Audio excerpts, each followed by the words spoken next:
I want to show you something. This is what my garden looked like on August 3rd, 2022. 15 years of work, destroyed in a single night.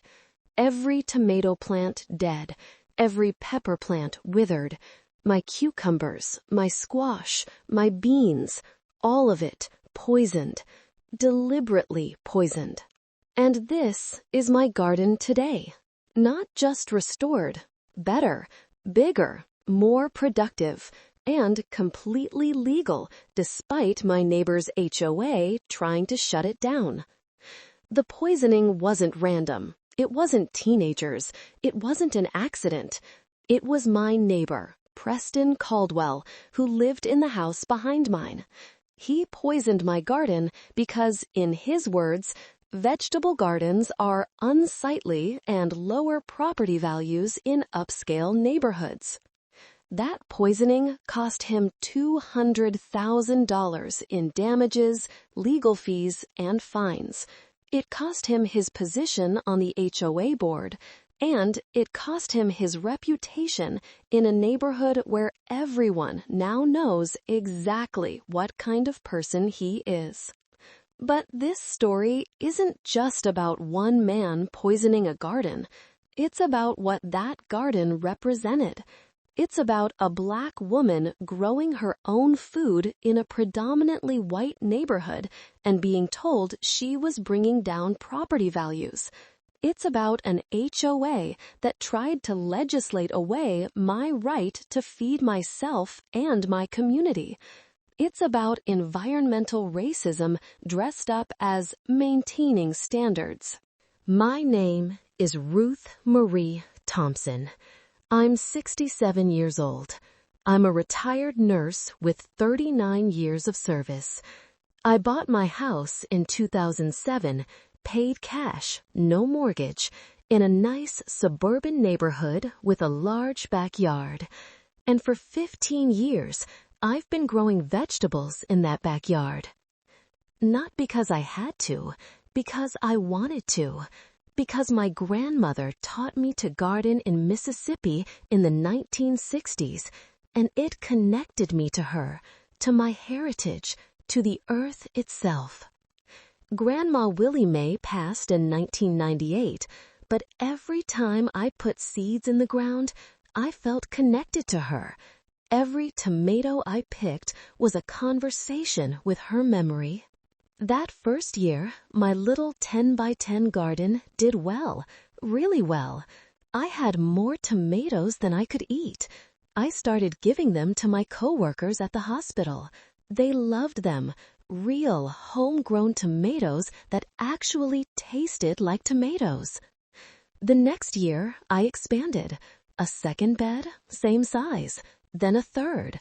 By 2010, I had about 400 square feet of garden, still just a small portion of my quarter-acre lot. But the garden kept growing because something magical happened. My neighbors started noticing. Not the neighbors in the expensive houses, the other neighbors, the Latino family 3 houses down who worked in landscaping, the elderly white couple across the street on a fixed income, the young Black family who just bought their first house and were struggling with student loans and daycare costs. These neighbors started asking questions. What are you growing? How did you get your tomatoes so big? Do you think I could grow vegetables too? I started teaching people, showing them how to start seeds, how to build raised beds, how to compost, how to save seeds for next year. By 2015, there were 7 gardens on our street, 7 families growing at least some of their own food. And I expanded my garden again. By 2020, I had 12 raised beds, covering about 2,000 square feet of my backyard. I was growing tomatoes, 8 varieties, peppers, sweet and hot, cucumbers, squash, summer and winter, green beans, collard greens, okra, herbs, basil, cilantro, parsley, thyme, sweet potatoes, even a small berry patch with blackberries and raspberries. But here's what made my garden different from a hobby garden. I wasn't just growing food for myself, I was growing food for my community. Every Saturday during growing season, I'd harvest my excess produce and take it to the community center in the predominantly black neighborhood where I grew up, about 10 miles from where I lived now.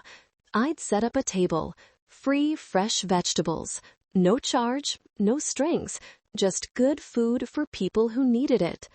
Over 15 years, I gave away literally tons of food, thousands of tomatoes, hundreds of pounds of greens, bushels of peppers and squash and beans. People told me stories about how those vegetables helped them. The diabetic grandmother who could finally afford to eat fresh vegetables to manage her blood sugar. The single mother feeding 3 kids who counted on my Saturday vegetables to stretch her grocery budget. The elderly man who said my tomatoes reminded him of his father's garden in Alabama. My garden wasn't just plants in dirt. It was food security. It was community care. It was cultural preservation. It was my grandmother's legacy living on through me and through the people I fed. And someone poisoned it, deliberately, maliciously, killed 15 years of growth in a single night because they thought vegetables were unsightly. Ruth. The neighbor who poisoned my garden was named Preston Caldwell. He was 53 years old, white, worked in commercial real estate, and lived in the house directly behind mine. Our properties backed up to each other, separated by a wooden privacy fence. Preston moved into his house in 2018, 10 years after I'd started my garden. When he moved in, my garden was already well established and visible from his upper floor windows. The first time I met Preston, I was working in my garden on a Saturday morning. I heard someone clearing their throat loudly behind me. I turned around and saw a man standing at my back fence, arms crossed, looking irritated. "Excuse me," he said, not introducing himself. "Are you the homeowner?" I stood up, wiped the dirt from my hands, and walked over to the fence. "Yes, I'm Ruth Thompson. I own this house. Are you new to the neighborhood?" "Preston Caldwell. I just moved in behind you." He gestured dismissively at my garden. "I wanted to talk to you about this." "About my garden?" I was confused. "Yes, this vegetable patch. It's quite visible from my house. My deck overlooks your yard, and I have to look at this every day." I looked at this man, this stranger who'd lived behind me for maybe 2 weeks, who was complaining about my 15-year-old garden like it was his business. "Mr. Caldwell," I said politely but firmly, "this is my property. I'm growing vegetables in my own backyard. It's well-maintained, neat, and completely within my rights." Preston made a face like he'd smelled something bad. "Rights or not, it's not appropriate for this neighborhood. We have standards here. People expect a certain aesthetic. Manicured lawns, professional landscaping, not farm plots. This isn't a farm plot. It's a vegetable garden. Same difference. Look, I'm not trying to be difficult, but you have to understand, I paid $485,000 for my house. Property values in this neighborhood are important, and vegetable gardens, they bring values down." "Then don't look at my yard," I said. "Problem solved." Preston's face reddened. "You're being unreasonable. I came over here to have a civilized conversation about this, and you're being hostile." "I'm being hostile?" Mr. Caldwell, you came to my fence uninvited to complain about my legal garden on my property. I'm not being hostile. I'm telling you that what I do in my own backyard is none of your concern. We'll see about that, he said, and walked away. 2 weeks later, I got a letter from the HOA, the Crestwood Estates Homeowners Association. The letter informed me that a complaint had been filed regarding non-conforming landscaping at my address. I was instructed to attend the next HOA board meeting to discuss bringing my property into compliance with community standards. I attended the meeting.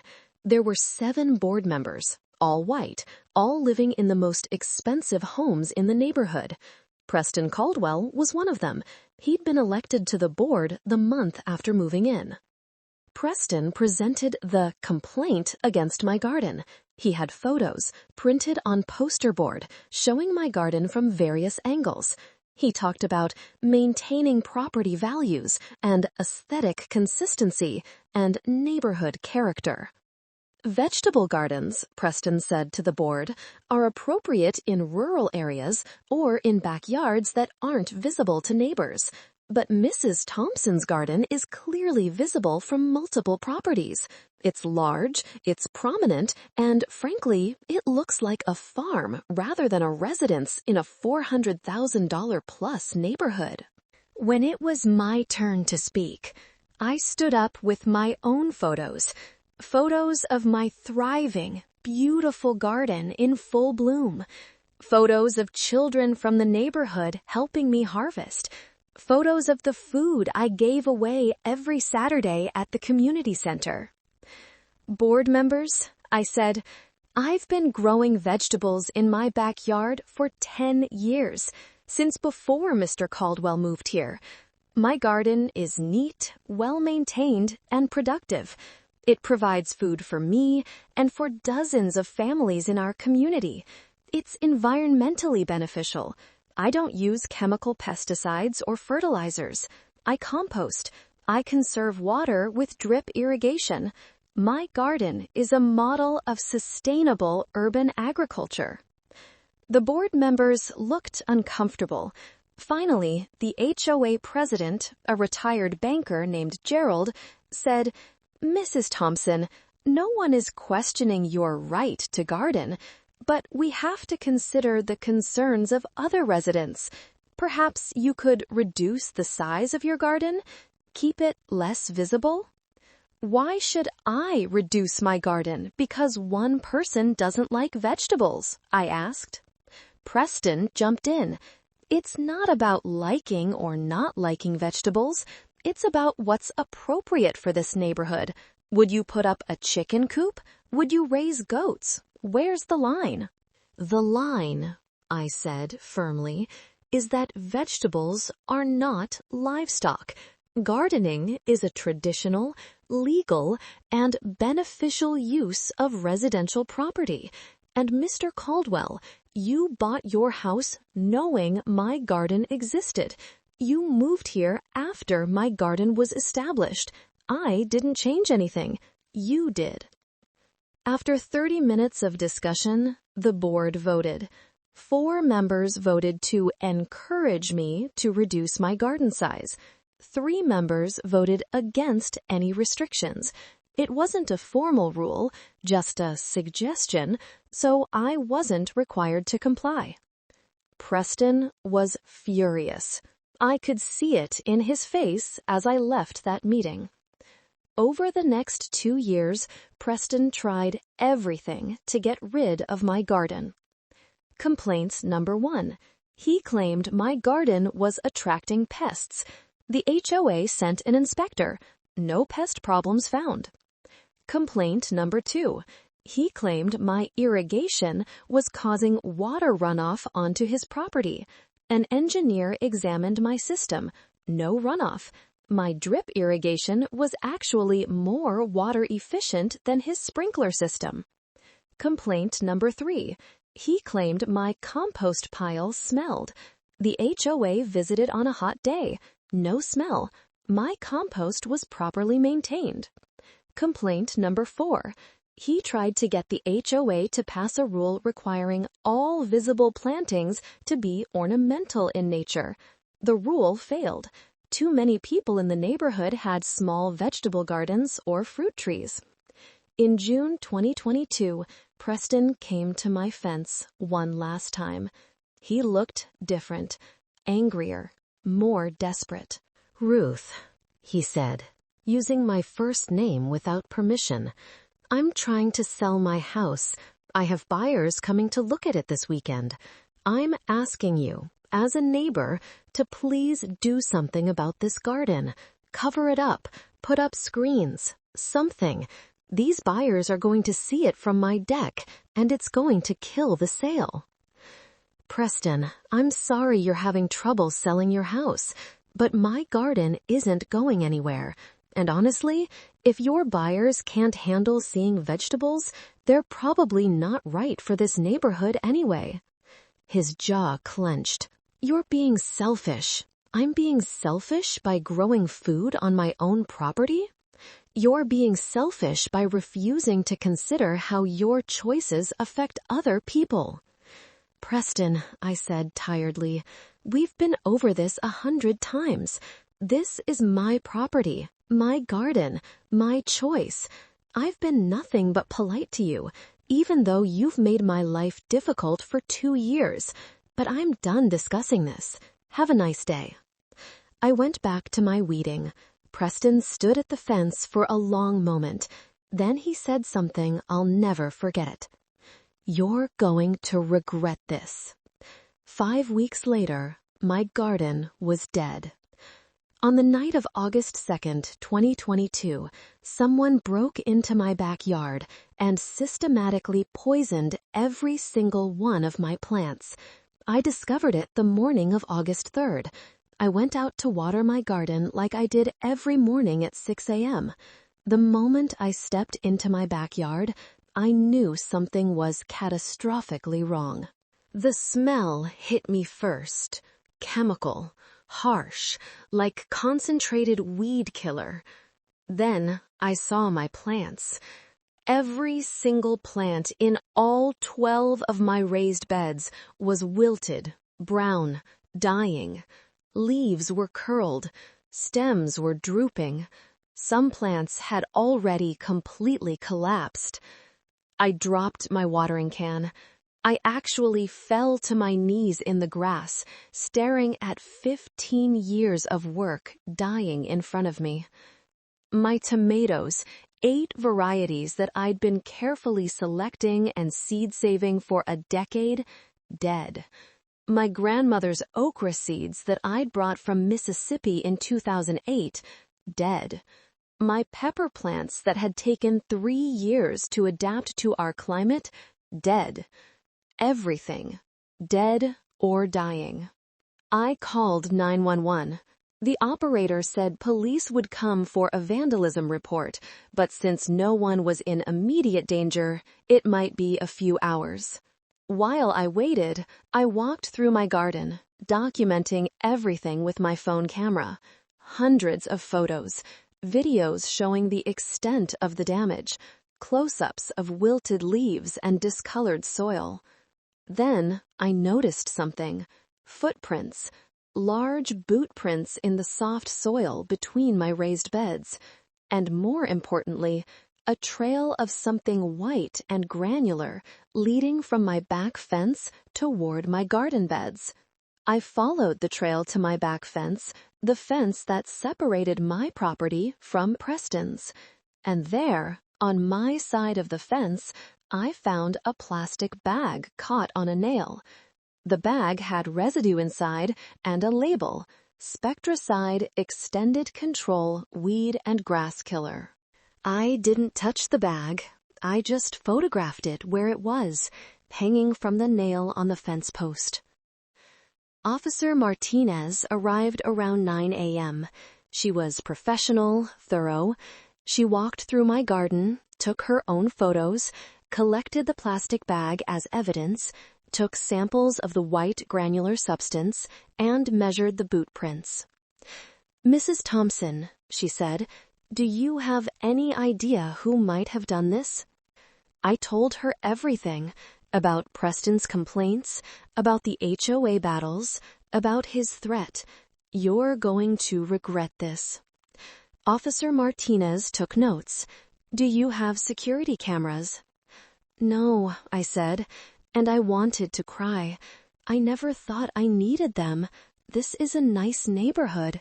I never imagined someone would do something like this. Officer Martinez nodded sympathetically. Does your neighbor have cameras? I don't know. Officer Martinez said the police would investigate, but she was honest with me. Without video evidence, it's going to be hard to prove who did this. The plastic bag is good evidence, but we need to connect it to a specific person.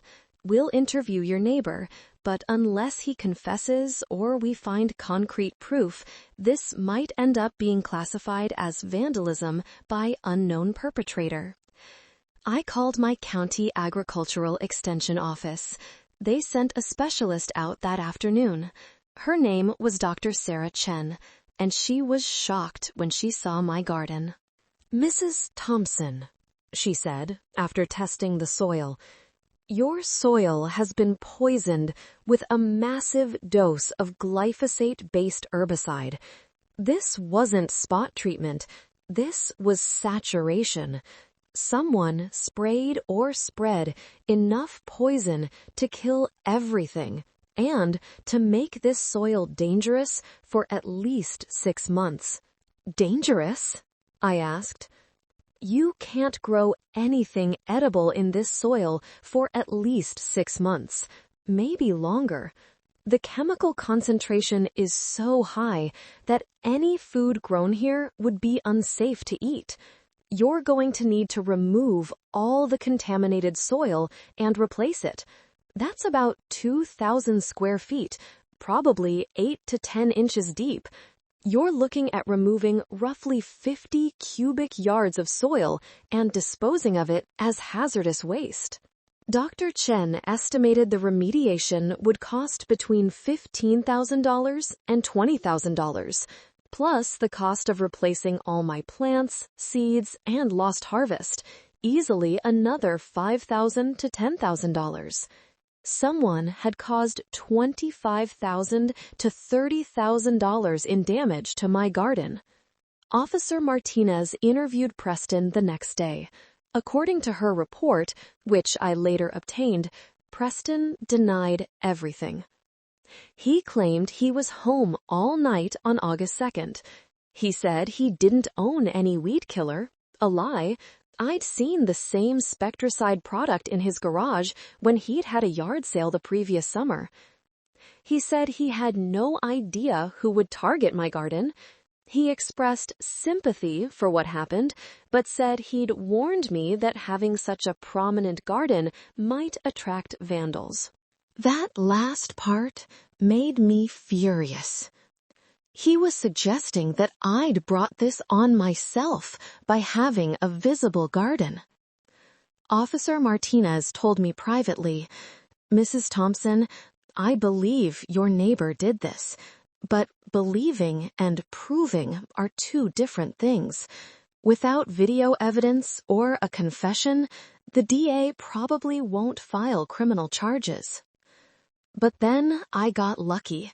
My neighbor on the other side, Julia Chen, the elderly Chinese woman who lived 3 houses down, called me. Ruth, Julia said, I heard about your garden. I'm so sorry, but I think I might have something that could help. My son installed security cameras at my house last year. One of them points toward the street, but it might have caught something. Julia's security camera had a wide-angle lens. It covered her front yard, the street, and part of my property. At 2:47 a.m. on August 3rd, it captured footage of a man walking from the direction of Preston's house, cutting through the side yard between 2 houses, and entering my backyard through the side gate, which I usually kept locked, but someone had apparently cut the lock. The video was grainy and dark, but you could see the man was wearing dark clothes and carrying what looked like a backpack sprayer. Julia's son, who worked in digital forensics, enhanced the video. The enhancement showed 1. The man was approximately 5'10" to 6 tall, Preston's height. 2. He was wearing work boots, matching the boot prints in my garden. The sprayer on his back was branded. You could just make out "SPECT" on the tank. Even better, the camera caught the man leaving my yard 23 minutes later. In the enhanced footage, you could see his face for just 2 frames, less than a second, when he turned to close my gate behind him. It was Preston, unmistakably Preston. I took the footage to Officer Martinez. She was thrilled. "Mrs. Thompson, this is exactly what we needed. With this video and the evidence from your property, I can recommend criminal charges." Officer Martinez and another officer went to Preston's house with a search warrant. They found weed killer matching the product in the bag from my fence, work boots matching the prints in my garden, a backpack sprayer matching the one in the video, and, most damning, the sprayer still had herbicide residue in it, and there were plant fragments in the tank that matched my tomato plants. Preston Caldwell was arrested on August 15, 2022, and charged with criminal mischief, felony, due to the damage amount, trespassing, environmental crimes, illegal disposal of hazardous waste, malicious destruction of property. Bail was set at $10,000. He posted bail and was released pending trial. The arrest made the local news. HOA board member arrested for poisoning neighbor's garden was the headline. By that evening, it had spread on social media. The reaction was overwhelming. People were outraged. How could someone poison a garden that fed hungry families? How could an HOA board member commit such a crime? How could anyone be so cruel? I received hundreds of messages of support, people offering to help rebuild my garden, donations to cover remediation costs, offers of plants and seeds. A local garden center offered to donate $5,000 worth of supplies. But I also received a message from Preston's lawyer. "Mrs. Caldwell wishes to avoid a trial. He's prepared to offer restitution if you'll agree not to pursue civil damages." I called my own lawyer, Patricia Ruiz, who specialized in property and environmental law, and told her about the offer. "Ruth," Patricia said, "he's scared. Criminal restitution won't cover your full damages. I recommend we file a civil lawsuit for the complete cost of remediation, replacement, lost harvest, emotional distress, and punitive damages. We can easily justify $200,000. "Do it," I said. "I want him to understand that actions have consequences." We filed the civil lawsuit on September 1, 2022, exactly 1 month after the poisoning. The lawsuit named Preston Caldwell as defendant and sought $25,000 for soil remediation and hazardous waste disposal, $8,000 for replacement plants, seeds, and materials, $12,000 for lost harvest, 3 months of produce I would have donated, $50,000 for emotional distress and loss of 15 years of cultivated garden. $105,000 in punitive damages for willful, malicious destruction. Total $200,000. Preston hired an expensive lawyer named Richard Blackwell. Their defense strategy was to claim 1. The criminal case was based on circumstantial evidence. 2. The video was too grainy to definitively identify Preston. 3. Even if Preston did poison the garden, the damage estimates were grossly inflated. 4. A vegetable garden isn't worth $200,000 in damages. Patricia assembled overwhelming evidence. Soil testing results, documentation of dangerous herbicide levels requiring hazardous remediation. Professional estimates, 3 separate contractors quoted the remediation cost at $22,000 to $28,000. Plant valuations, a horticulturalist evaluated my 15-year-old seedlines, cultivated plants, and berry bushes at $7,500 to $9,000 replacement value. Harvest documentation. My Saturday donation records showing I'd given away 2,847 pounds of produce in 2021 alone, valued at retail prices of $4.25 per pound equals $12,000 per year. Psychological evaluation. A therapist documented my emotional trauma from losing 15 years of work connected to my grandmother's legacy. Enhanced video. Julia's son provided expert testimony on the video enhancement showing Preston's face. Physical evidence. The police evidence. Boot prints, chemical bag, matching sprayer. In Preston's deposition, Patricia destroyed him. Patricia. Mr. Caldwell, did you own a backpack sprayer in August 2022? I may have.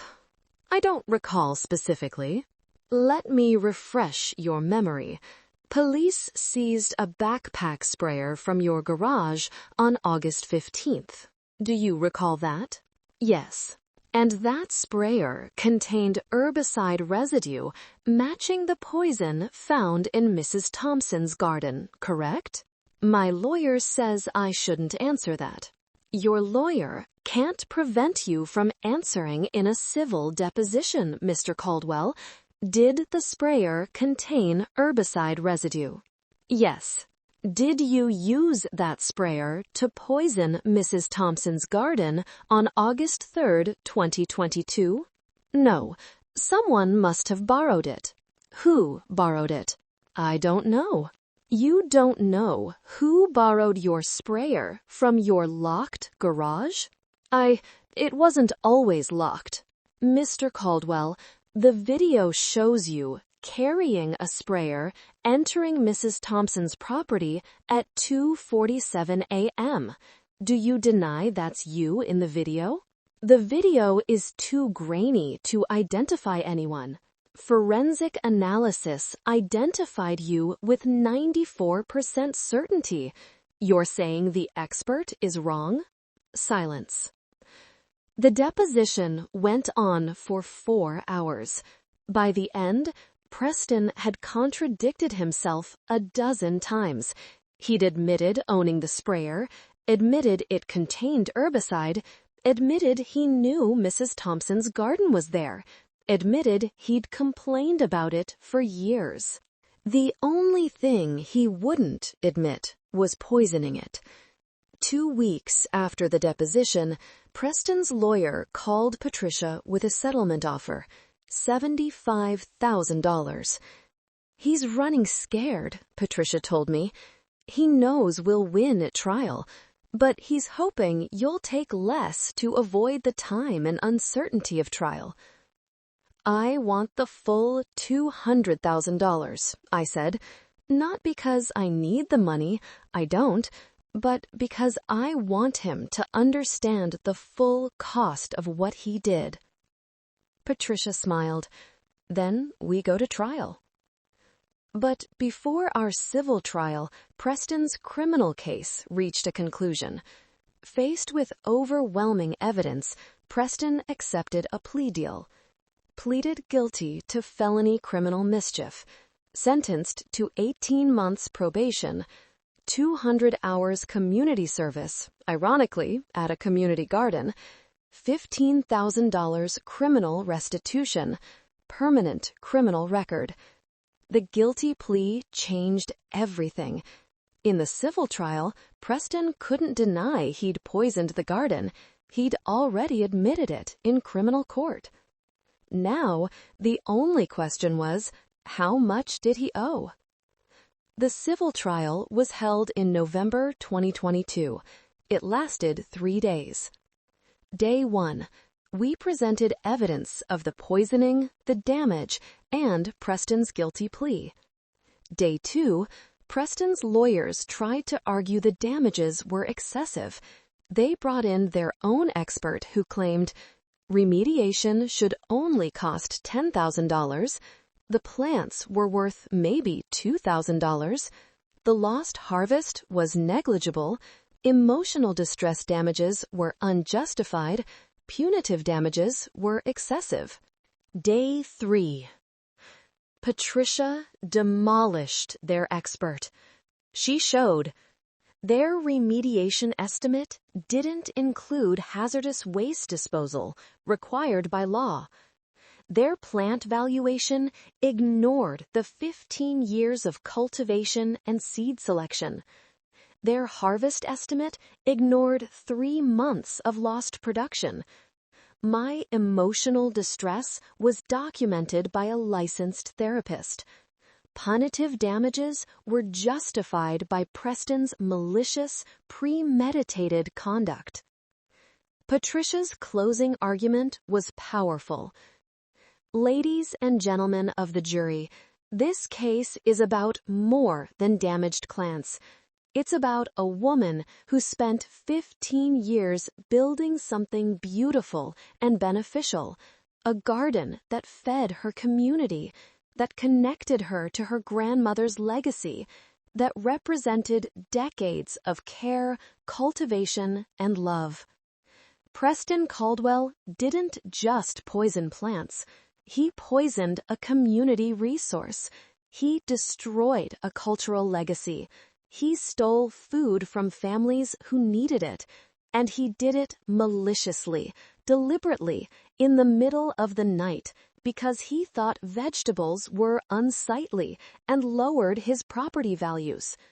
He thought Mrs. Thompson's right to grow food was less important than his view. He thought a black woman's garden was less valuable than a white man's grass. He thought he could destroy 15 years of work and walk away. He was wrong.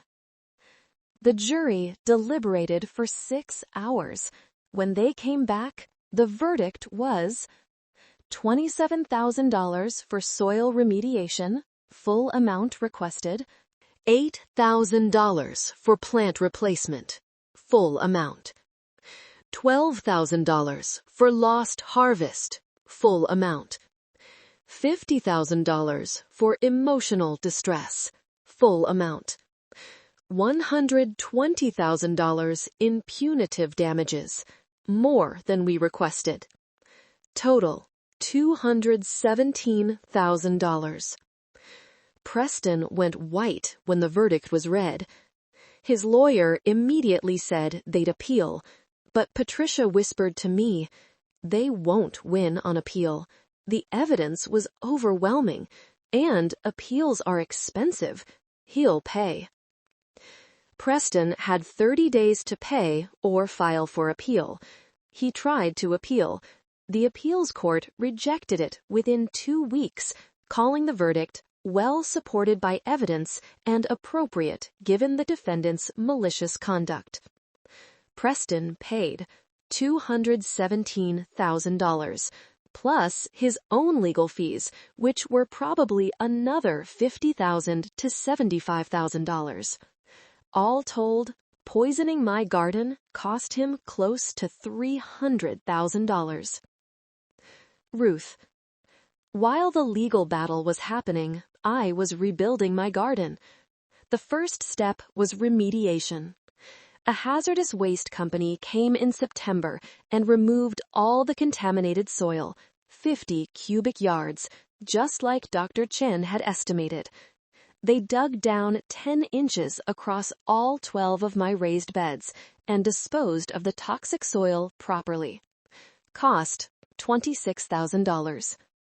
Then we brought in new soil, clean, organic, tested soil, We filled the beds, amended them with compost, and let them rest for 2 weeks before planting anything. Cost $8,500. But here's where the story gets beautiful. The community showed up. The local garden center that had offered supplies, they delivered $7,000 worth of plants, seeds, soil amendments, and tools for free. The community center I'd been feeding for 15 years, they organized a fundraiser, raised $12,000 to help rebuild my garden. My neighbors, not Preston's neighbors, but the people I'd been teaching and helping for years, they showed up every weekend to help. Dozens of people digging, planting, building, watering. One Saturday in October, I counted 43 people in my backyard. 43 people who'd shown up with shovels and gloves and plants because they believed in what my garden represented. Maria Gonzalez, whose family I'd been teaching to garden for 5 years, brought 3 flats of tomato starts she'd grown from my seeds that she'd saved. "You gave me these seeds 3 years ago, Miss Ruth. Now I'm giving them back to you." I cried, right there in front of everyone. I cried because Preston had tried to destroy my garden, but what he'd actually done was show me how many people cared, how many people valued what I'd built, how many people understood that this garden was about so much more than vegetables. By November 2022, my garden was replanted. Not with the same plants. I'd lost my grandmother's okra seeds, my carefully selected tomato varieties, my established berry bushes. Those were gone forever, and that loss still hurts. But I had new plants. Good plants. Plants given to me by people who cared. And I was growing again. I planted cool season crops for winter, collard greens, kale, broccoli, cabbage, carrots. By December, I had vegetables growing again. Not as much as before, but enough. Enough to start donating to the community center again. Enough to feel like myself again. In January 2023, Preston put his house up for sale. According to the real estate listing, he was relocating for work. But everyone in the neighborhood knew the truth. He couldn't afford to stay. The $217,000 judgment plus his legal fees had financially destroyed him. His house sold in March for $30,000 less than he'd paid for it 5 years earlier. He lost money on the sale. Some of my neighbors thought that was karmic justice. The family who bought Preston's house was a young black couple named Marcus and Aisha Williams with 2 small children. When they came to introduce themselves before moving in, Aisha saw my garden and gasped. "Oh my God, is this the garden I read about? The one that was poisoned?" "Yes," I said. "This is the garden. We're rebuilding." Marcus looked concerned. "We saw the news stories when we were considering the house.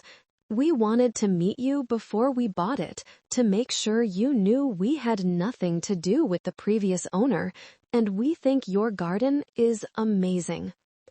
Aisha added, "My grandmother had a garden in Alabama. Seeing yours makes me want to start one too. Would you be willing to teach us?" I hugged her right there. "Baby, I would love to teach you."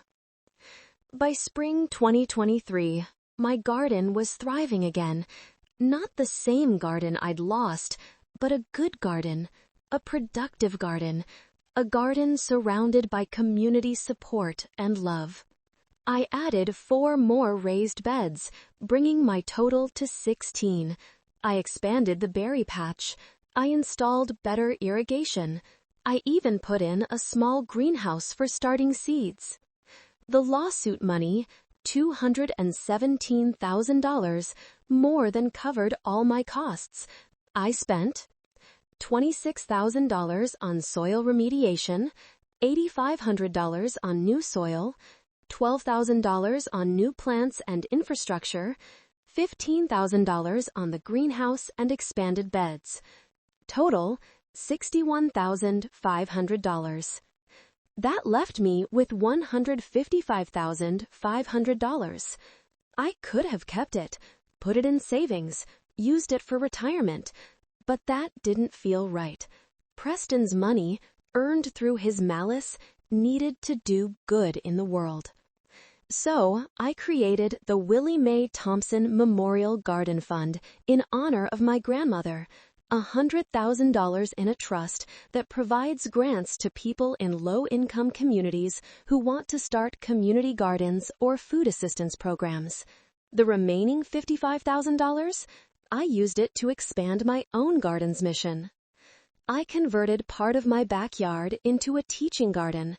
On Saturdays during growing season, I offer free classes on gardening, composting, seed saving, and sustainable food production. Last summer, I taught over 200 people. I also started a seed library. People can come take seeds for free, any vegetables they want to grow. The only requirement is that if they're successful, they save some seeds to donate back to the library for next year. In the year and a half since the poisoning, my teaching garden has helped start 14 new community gardens in surrounding neighborhoods. 14 gardens growing food for families who need it.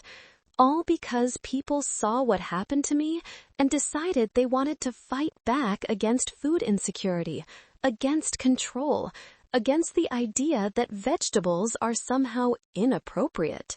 Marcus and Aisha Williams, my new neighbors, started their own garden, 5 raised beds in their backyard.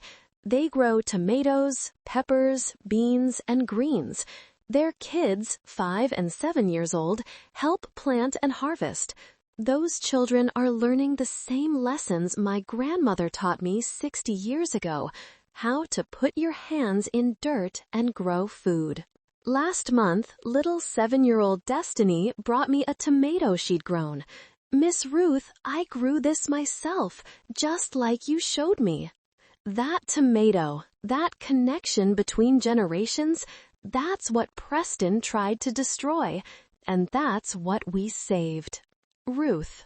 The HOA battle didn't end when Preston was convicted. In fact, it got worse before it got better.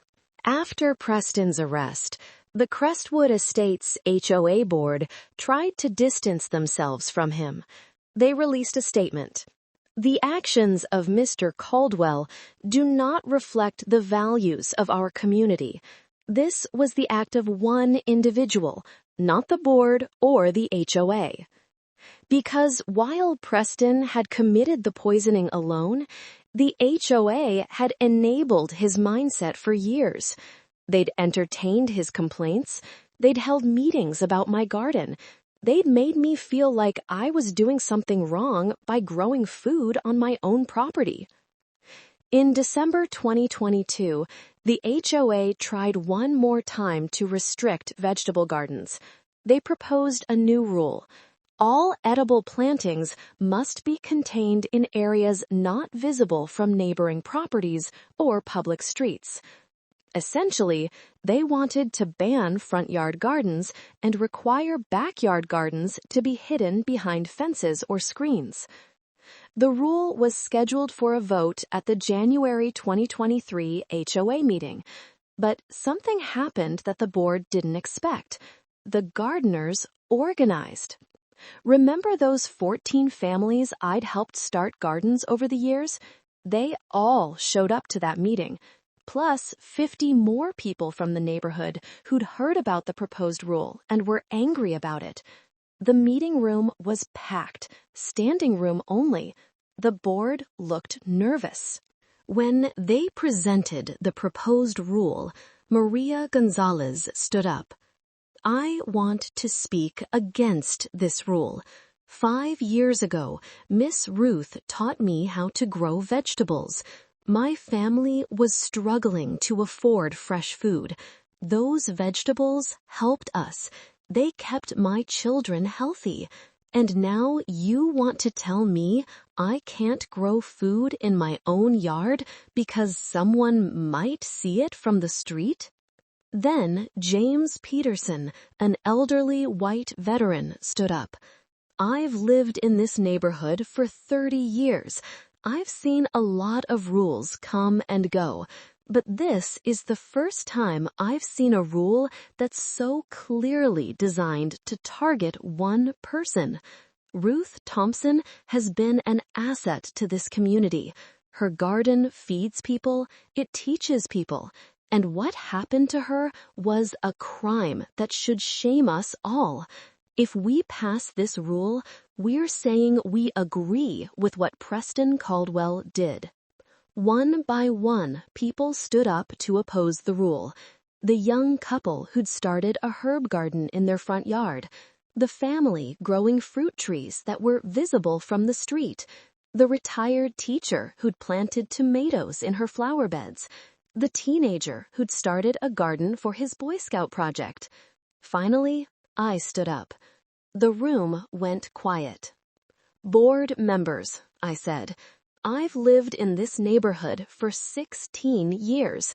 In that time, I've never asked for anything from the HOA. I pay my dues on time, I follow the rules, I maintain my property, and I grow food. I grow food because my grandmother taught me that self-reliance and community care are inseparable. I grow food because families in this town are hungry and I have the ability to help. I grow food because it connects me to my heritage, to my culture, to the land itself.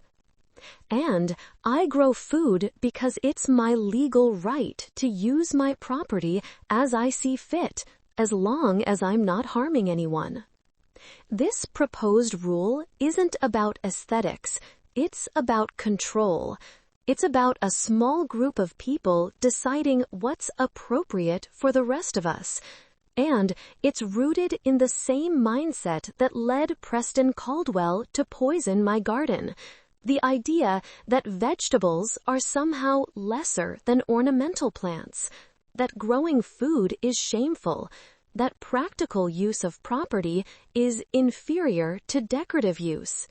But I'm here to tell you, growing food is not shameful. It's not inappropriate. It's not bringing down property values. It's feeding people. It's teaching self-sufficiency. It's building community. And it's my right. The room erupted in applause, actual applause, at an HOA meeting. The board members looked at each other uncomfortably. The board president, Gerald, called for a vote on the proposed rule. Of the 7 board members, only 2 voted in favor. The rule failed. But more than that, the meeting sparked something bigger. Within 2 weeks, a recall petition was started to remove the 2 board members who'd voted for the garden restriction rule. The petition gathered the required signatures in less than a month. A special election was held in March 2023. Both board members who'd supported the restriction were removed and replaced by pro-garden candidates, including Maria Gonzalez, who ran on a platform of supporting sustainable, community-focused use of residential property. The new board, in one of their first acts, passed a resolution explicitly protecting the right to grow vegetables on residential property. The resolution stated, "The Crestwood Estates HOA recognizes and supports the right of homeowners to grow vegetables, fruits, and other edible plants on their property. Edible gardens are a valuable community resource, promoting sustainability, food security, and neighbor connection.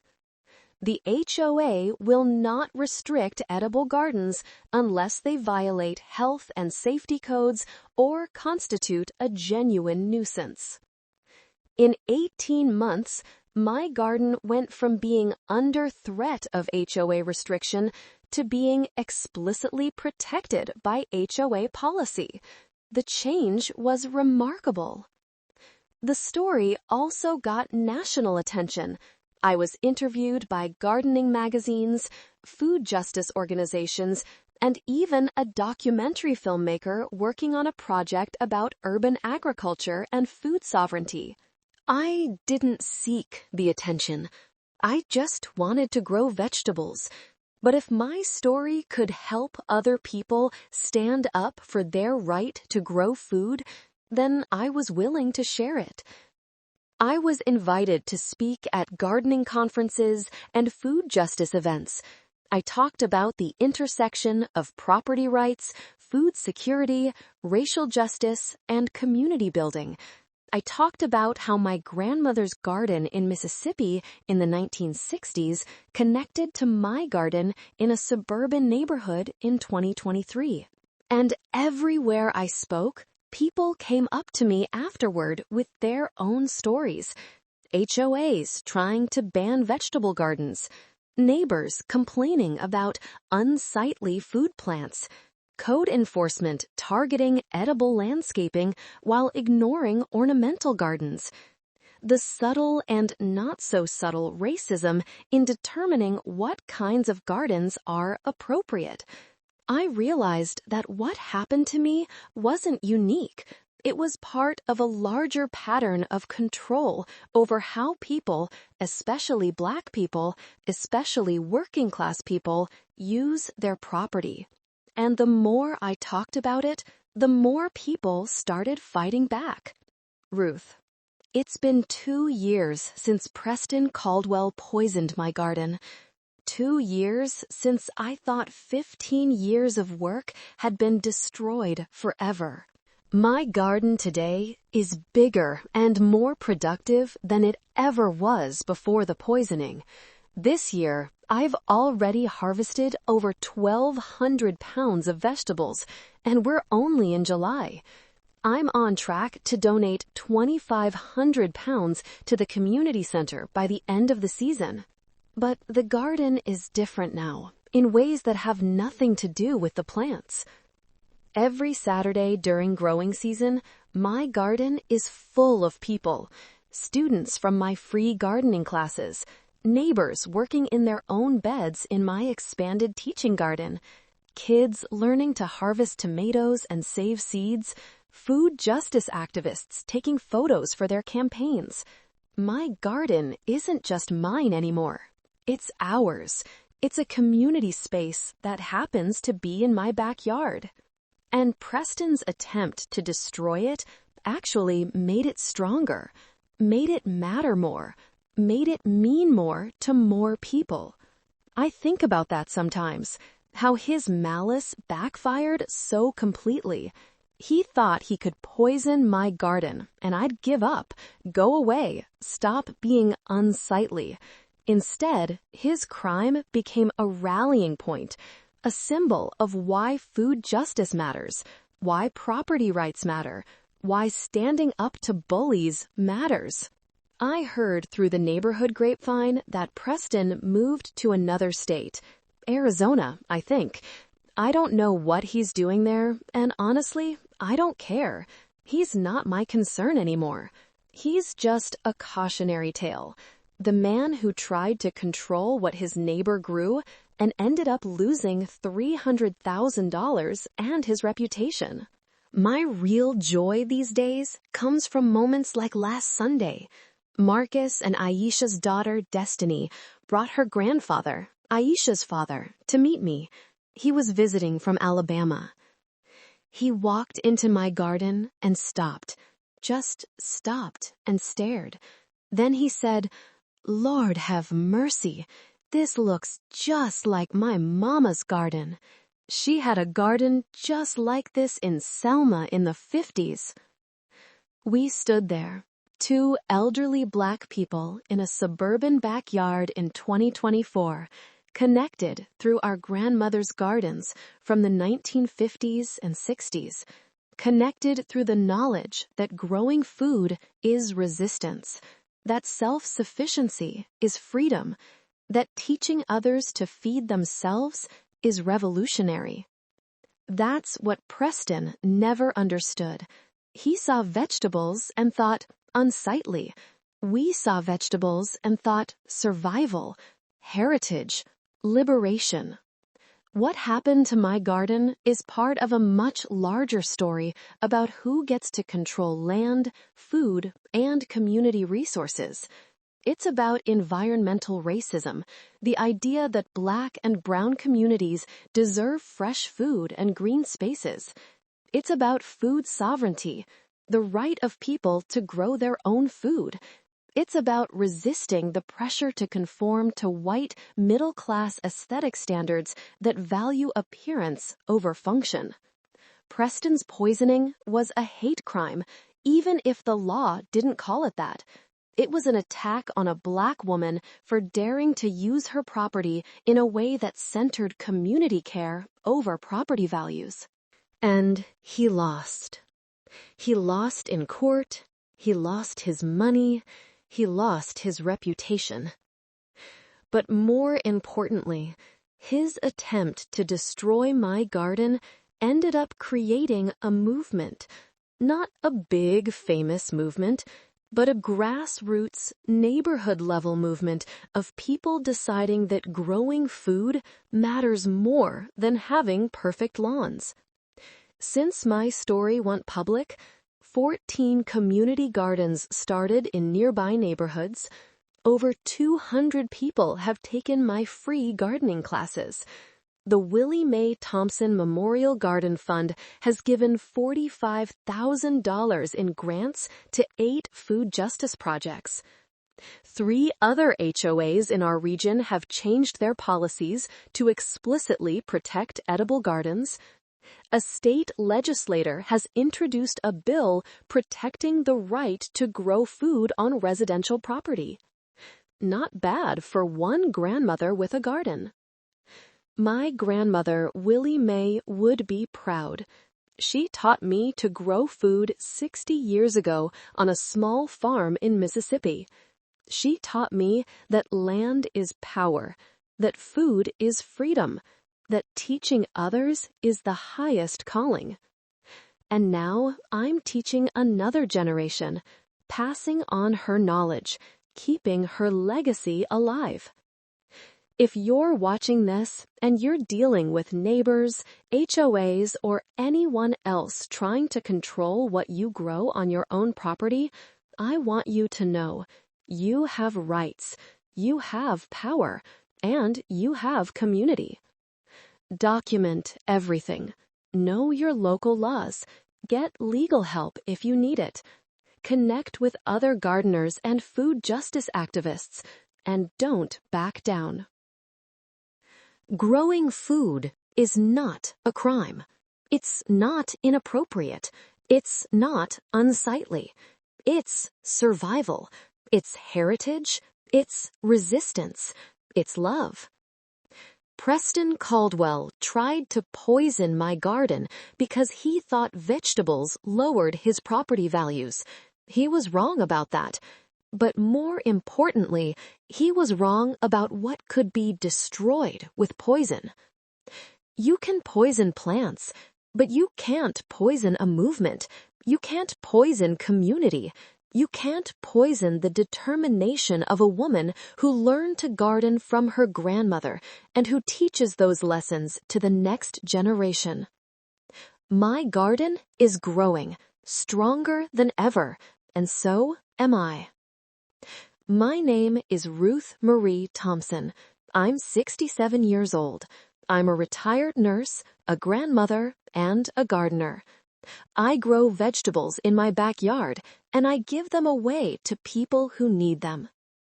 And nobody, not my neighbor, not the HOA, not anyone, can stop me. Next spring, I'm planting okra again.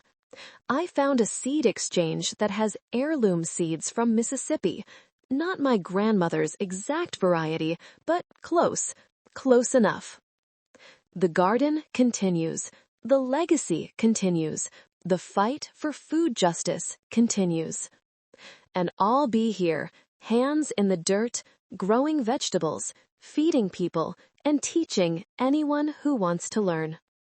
Because that's what my grandmother taught me. As long as you can put your hands in dirt and grow food, you're never powerless, you're never without purpose, and you're never alone.